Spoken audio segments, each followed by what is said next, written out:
¿qué pasa con los proyectos para la educación pública?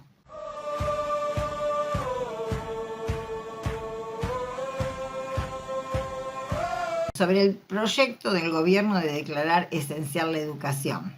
¿Cuál es la trampa? Que la palabra esencial es muy linda y que si nos preguntamos todos diríamos que la educación es esencial y que además estamos muy orgullosos de estar en un país que desde hace décadas la tiene gratuita, obligatoria, laica y científica. Entonces, para empezar por decir que todos estamos de acuerdo que es esencial para la vida, pero otra cosa es el proyecto del gobierno de declarar servicio esencial. Servicio esencial, declararlo va contra la Constitución que establece que la educación es un derecho, no un servicio.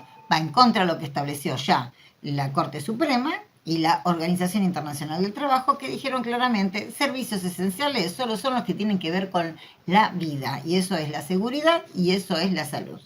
¿Qué es lo que persigue este proyecto? No es poner más plata para que nuestra educación salga de la crisis, para poder arreglar las escuelas, que le falta gas, que explotan en el Gran Buenos Aires, en Neuquén se reclama contra docentes que han muerto durante la jornada laboral por explosiones, que reclaman agua, que reclaman que se arreglen los techos, es decir, que reclaman en muchos distritos que se hagan más escuelas primarias, más jardines y más escuelas secundarias porque crecen la población, pero hay muchos lugares donde hace más de 20 años no se hace una sola escuela. Ahora, el proyecto no viene a traer más plata para poder resolver el problema de la educación. El proyecto viene solamente a reglamentar el derecho de huelga de los docentes. Entonces, ¿qué establece? Que si los 2 primeros días hay paro, tiene que estar un 30% de guardia, y si a partir del tercer día tiene que haber un 50% de guardia. Y eso es echarle la culpa a los paros del problema en la educación. Y es una injusticia histórica, porque si hay alguien que desde hace más de 40 años defiende la educación pública y el derecho de los pibes a educarse, a comer,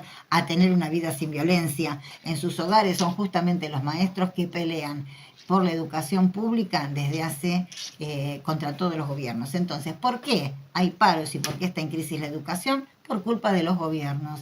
¿Y cuál es la responsabilidad? La de haber estado desde hace décadas recortando todos los presupuestos educativos. Ya desde la época de la dictadura tenemos problemas, que empezó la privatización, que empezaron los achiques de presupuesto y que además se cortaron los derechos, como a todos los trabajadores durante la dictadura. Pero con el alfonsinismo tuvimos el Congreso Pedagógico y empezó la privatización. Con Menem tuvimos una puñalada a toda la educación igualitaria, que fue la provincialización y municipalización de las escuelas.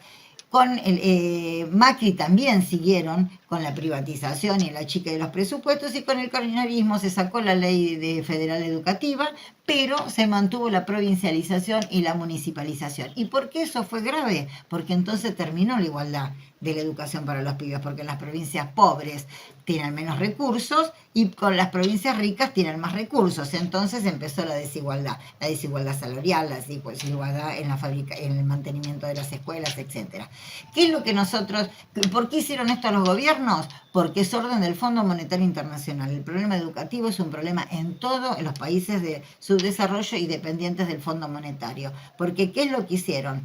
Recortan todos los años los presupuestos, inventan leyes para hacerla cada vez más pobre a la educación pública, y en esos presupuestos cada vez más raquíticos poner más plata encima para la educación privada con subsidios a la de su educación, a las escuelas religiosas, subsidio a los mercaderes de la educación en todos lados, pero queda cada vez menos presupuesto para el pueblo trabajador que tiene que ir a las escuelas estatales.